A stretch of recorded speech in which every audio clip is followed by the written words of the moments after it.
Sudah terlihat lagi slide-nya? Oke. Tadi isi dari cat kuku juga sudah disebutkan ya, ada film formnya atau yang bentuk lapisannya, kemudian ada resinnya, ada plasticizer. Jadi plasticizer itu biar kukunya cukup fleksibel mengikuti kontur dari kuku kita. Kemudian pelarutnya tadi sudah disebutkan ya. Contohnya ada butyl stearat, asetat, dan lain-lain. Kemudian ada agen tixotropik. Ini maksudnya untuk mensuspensikan komponen dari cat kukunya di dalam pelarut. Kemudian ada pewarnanya. Bisa juga ditambahkan pewarna yang natural, yang alami. Kemudian ada nail hardeners. Nail hardeners ini sebenarnya dia mirip kayak base coat. Yang tujuannya itu adalah untuk memberikan kekuatan pada kuku. Isinya biasanya titanium, silikon, zirconium, polimer, Polytef, nilon, kalsium, dan biotin. Nah, tapi si nail hardener ini harus dibersihkan setiap 2-3 hari untuk mencegah onycholisis atau chromonychia. Nanti bisa dicari ya, chromonychia itu seperti apa. Kemudian kalau kita pakai cat kuku, jelas kita pasti mengenal pembersih cat kuku atau nail polish remover. Yang paling terkenal untuk membersihkan cat kuku adalah aseton, ya kan?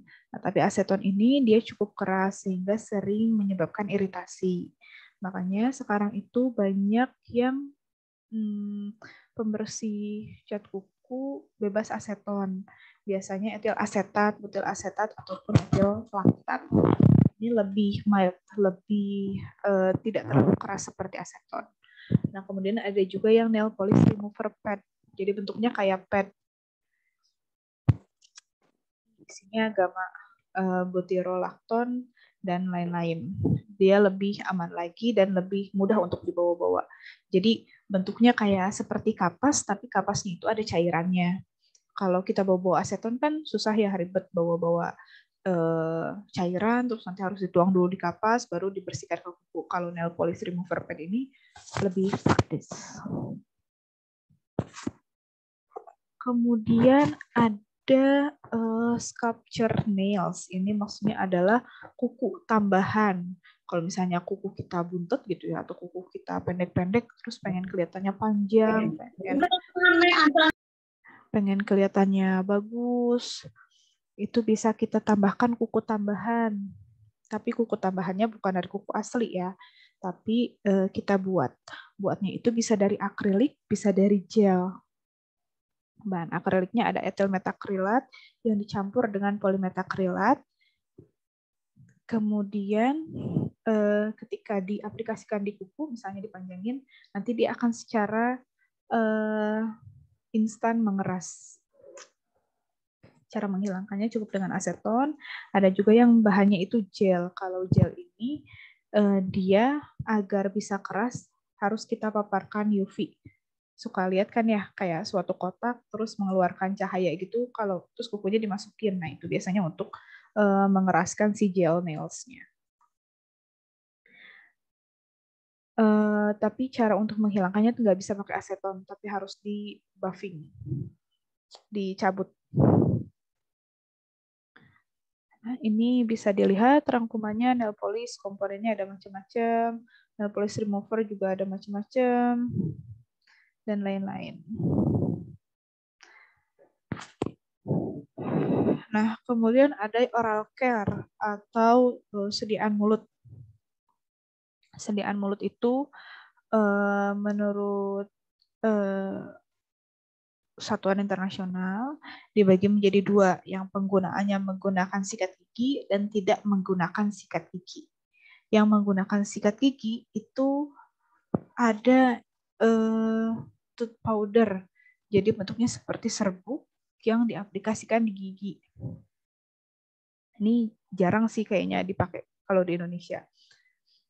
Nah, tapi dia tingkat abrasifnya itu paling besar. Jadi kalau misalnya ada plak atau apapun, dia cukup ampuh untuk menghilangkannya. Tapi mungkin karena tingkat abrasifnya yang tinggi ini juga dia banyak menimbulkan iritasi. Karena kan komponen mulut kita tidak hanya gigi ya, ada gusi, lidah, dan lain-lain. Kemudian ada moist tooth powder. Ini mirip kayak yang atas, cuman lebih halus, lebih lembab, sehingga tingkat abrasifnya pun lebih turun. Kemudian ada pasta gigi yang paling sering kita gunakan. Tingkat abrasivitasnya itu 60%. Isinya tadi juga sudah dijelaskan, ada agen abrasivitasnya, ada agen wettingnya, kemudian ada binder, foaming, flavoring, dan lain-lain. Kemudian ada fluid foam toothpaste. Jadi ini pasta gigi, tapi bentuknya itu seperti cairan. Dia viskositasnya lebih encer dibandingkan dengan pasta gigi. Tujuannya untuk melingkupi bagian gigi lebih jauh karena dia kan lebih encer ya, jadi bisa masuk ke sela-sela juga. Dan yang terakhir liquid foam dentifrice. Yang ini dia tidak mengandung komponen abrasif. Kemudian yang digunakan tanpa menggunakan pasta gigi, contohnya mouthwash. Ini cukup banyak yang digunakan. Nah, mouthwash ini dibagi menjadi 3. Ada yang bisa digunakan langsung, ada yang harus diencerkan, ada yang bentuknya itu serbuk. Kalau yang digunakan langsung, ini yang banyak kita lihat ya. Contoh yang paling terkenal apa? Ada yang bisa sebutkan mouthwash?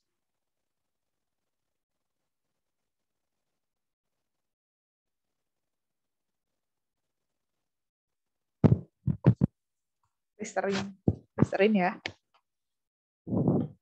Ada yang belum pernah lihat Listerine? Bahkan ya. Itu bisa digunakan langsung. Kemudian yang concentrated ini bentuknya konsentrat. Jadi ketika akan digunakan harus diencerkan dulu. Dan yang terakhir adalah yang bentuknya powder atau serbuk. Ini juga harus dilarutkan dulu.